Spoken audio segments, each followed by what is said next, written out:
Negara Shu adalah negara terkuat di zaman 3 negara sebelum Zhuge Liang meninggal. Ini nih Zhuge Liang. Buat teman-teman yang nggak tahu siapa itu Zhuge Liang, Intan pernah bahas satu playlist sendiri, isinya 5 video tentang Zhuge Liang. Ini nih linknya, di deskripsi juga sudah Intan taruh. Setelah Zhuge Liang meninggal, ada loh tokoh yang punya kemampuan berperang di atas Zhao Yun, Ma Chao, dan Huang Zhong. Bahkan bisa menganalisa sebaik Zhuge Liang. Dia adalah Jiang Wei. Tajian ni hao, namaku Intan, selamat datang di channel aku, Dynasty. Buat teman-teman yang mau membantu channel ini supaya channel ini bisa lebih baik lagi, bisa lebih maju lagi, teman-teman bisa membantu via Saweria atau PayPal yang linknya Intan taruh di deskripsi. Dukungan sekecil apapun berarti banget buat channel ini, dan di Saweria itu atau PayPal teman-teman bisa menulis message-nya bisa berupa request, pertanyaan, atau support yang nantinya Intan bacakan di video berikutnya. Okay, let's start! Jiang Wei ini guys, kalau di novelnya Lo Kuan Chung, dia muncul di bab 92. Jadi hampir-hampir terakhir, hampir-hampir tamat baru Jiang Wei ini muncul. Latar belakangnya Jiang Wei, dia itu sejak kecil sudah ditinggal oleh ayahnya. Ayahnya gugur dalam melindungi gubernur pada saat perang. Atas jasa ayahnya tersebut, makanya Jiang Wei itu mendapat posisi sebagai pejabat negara, tapi ini juga didukung ya sama kemampuannya Jiang Wei. Jiang Wei ini pinter. Jiang Wei sejak kecil itu juga suka banget bela diri, belajar bela diri, suka membaca strategi-strategi perang, dan Jiang Wei itu dikenal sangat berbakti kepada ibunya. Ya tipikal-tipikal orang-orang zaman dulu lah. Orang zaman dulu itu kan taat banget, patuh banget, berbakti banget sama orang tua, iya kan? Jiang Wei itu salah satu pejabat negara di daerah Tianshui, yang mana daerah Tianshui itu adalah salah satu daerah di negara Wei. Pada tahun 228, Zhuge Liang itu dari negara Shu kan ya, mau menyerang Tianshui. Jiang Wei itu kan punya atasannya Jiang Wei itu namanya Ma Chun. Jiang Wei bilang ke Ma Chun, bos, biasanya Zhuge Liang itu pakai strategi kayak gini, dia ngegiring ke tempat ini, dia ngelilingi tempat ini, kita juga ngelilingi tempat ini. Disetujui sama Ma Chun. Jadi kayak teman-teman bayangkan ada lingkaran ya, ada satu titik, itu titik jebakan, dikelilingi oleh pasukan dari negara Shu, pasukannya Zhuge Liang. Tapi teman-teman bayangkan ada lingkaran lain yang lebih besar yang mengelilingi lingkaran ini, itu pasukannya Jiang Wei. Ma Chun setuju dengan rencananya Jiang Wei. Balik ke negara Shu, Zhuge Liang memerintahkan salah satu prajurit andalannya, yaitu Cao Zhelong, untuk merebut Tianshui. Cao Zhelong bertindak sesuai arahannya Zhuge Liang, sesuai strateginya Zhuge Liang, dilayani sama Jiang Wei. Cao Zhelong menggiring Jiang Wei ke salah satu daerah. Habis gitu Cao Zhelong dengan bangga dia bilang, wah kakak, Jiang Wei, kamu nyerah aja, daerah ini sudah dikepung pasukanku. Dibales sama Jiang Wei, wah kakak, kamu salah. Bukan aku yang kamu kepung, kamu yang tak kepung. Muncullah prajurit-prajuritnya Jiang Wei, sehingga Cao Zhelong itu sempat kelabakan dan bersusah payah Cao Zhelong itu melarikan diri.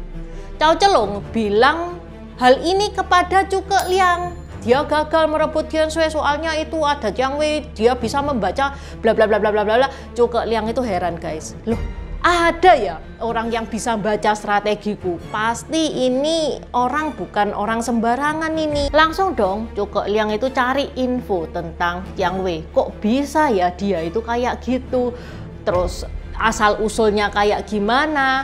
Terus Zhuge Liang itu ngeliat, oh Jiang Wei ini ibunya ada di Kankushan.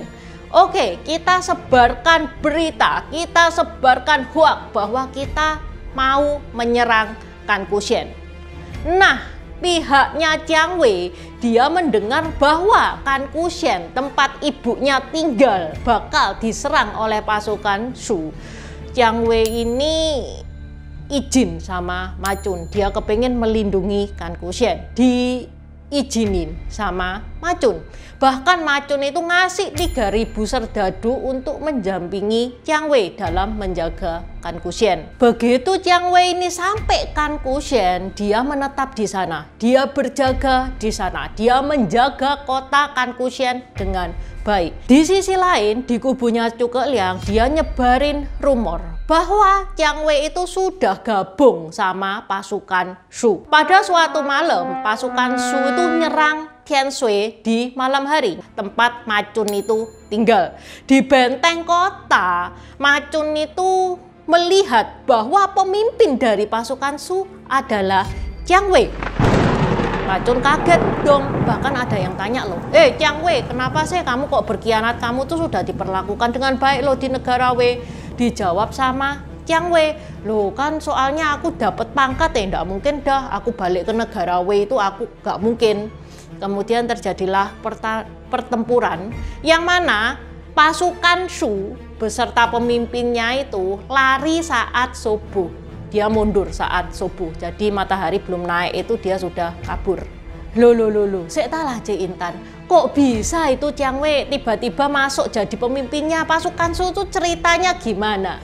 Tara, ternyata bohong guys, itu bukan Jiang Wei, itu Zhuge Liang ngerekrut orang yang memang mirip sama Jiang Wei ya, didandanin kayak Jiang Wei, suruh pura-pura jadi Jiang Wei, nyerang kota Tianshi.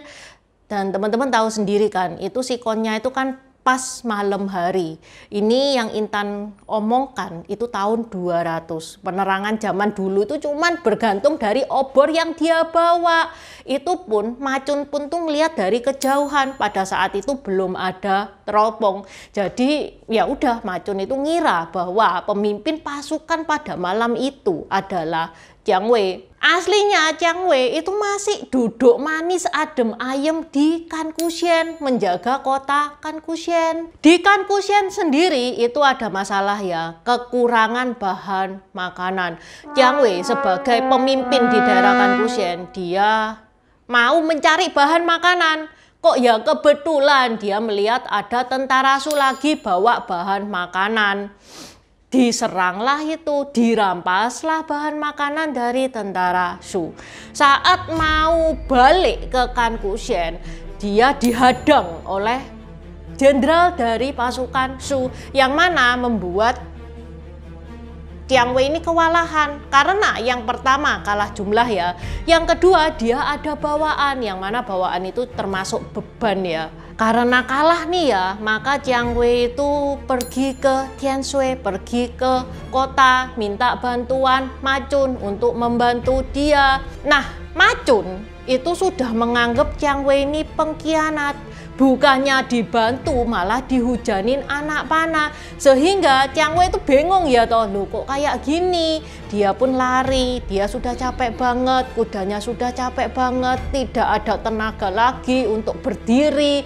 Pada saat Jiang Wei lagi capek-capeknya, muncullah Zhuge Liang. Zhuge Liang nawarin dia untuk gabung menjadi pejabat di negara Shu. Mau nggak mau Jiang Wei ini menerima, karena dia itu sudah ditolakkan sama keluarga Wei. Kalau nggak gabung sama negara Shu ya hidup dia gimana dong? Jiang Wei selama dia menjabat sebagai pejabat di negara Shu, dia itu rajin banget, berprestasi banget, pangkatnya itu beranjak naik karena memang dia talented ya. Di sisi lain dia juga sadar dia itu dulunya pejabat dari negara Wei yang berkhianat. Jadi Jiang Wei itu ada perasaan insecure gitu, perasaan kepingin membuktikan bahwa dia itu loyal banget terhadap negara Shu. Pada tahun 238 Zhuge Liang meninggal. Zhuge Liang meninggal saat negara Shu itu lagi kuat-kuatnya. Jiang Wei karena memang dia raportnya bagus nih ya, Jiang Wei diangkat menjadi jenderal besar dan ditugasi untuk melanjutkan amanatnya Zhuge Liang menyerang negara Wei. Dan Jiang Wei itu mengemban tugas itu sebaik mungkin. Jiang Wei itu melakukan 11 kali ekspedisi militer. Negara Shu itu guys, itu kaisarnya namanya Liu Shan, anaknya Liu Bei itu ya. Liu Shan ini dulunya itu nurut banget sama Zhuge Liang. Setelah Zhuge Liang meninggal, dia kayak nggak punya panduan hidup gitu. Sehingga Liu Shan itu percaya banget sama Kasimnya, yaitu Huang Hao. Yang mana si Kasim, Huang Hao ini itu bentrok mulu sama Jiang Wei. Huang Hao nyaranin kaisar untuk menyerah ke negara Wei. Yang mana Jiang Wei itu sangat tidak setuju. Jiang Wei itu pengen berjuang untuk negara Shu. Papamu itu mati-matian mendirikan negara Shu, masa kamu tinggal ngasih kayak gitu. Malah sempet ya Jiang Wei itu ngusulin kaisar untuk menghukum mati Huang Hao. Kaisar malah marah ke Jiang Wei. Sehingga Jiang Wei itu pun keluar, ya udahlah aku tak keluar aja, nggak cocok aku.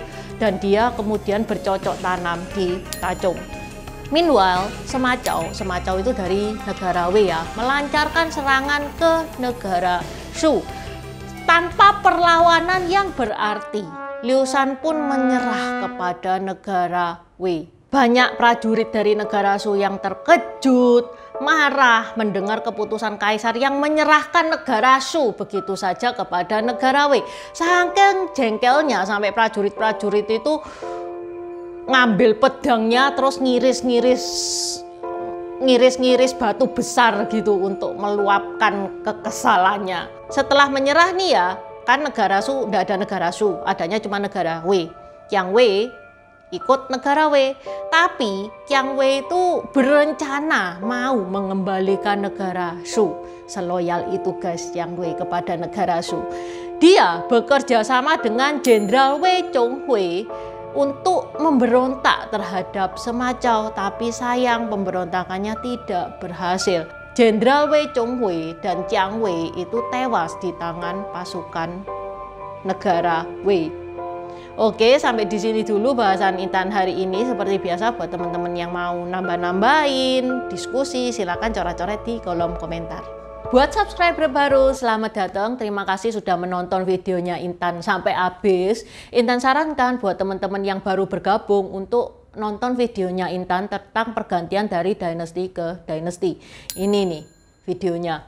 Di deskripsi juga sudah Intan taruh, karena di video pergantian dinasti itu adalah basic dari semua videonya Intan. Itu yang pertama. Yang kedua, video pergantian dari dinasti ke dinasti ini bakal sangat membantu teman-teman kalau misalkan teman-teman itu nonton film-film Tiongkok yang kuno-kuno itu bakal sangat membantu banget, karena film-film Tiongkok itu nggak menceritakan secara jelas background kayak gimana.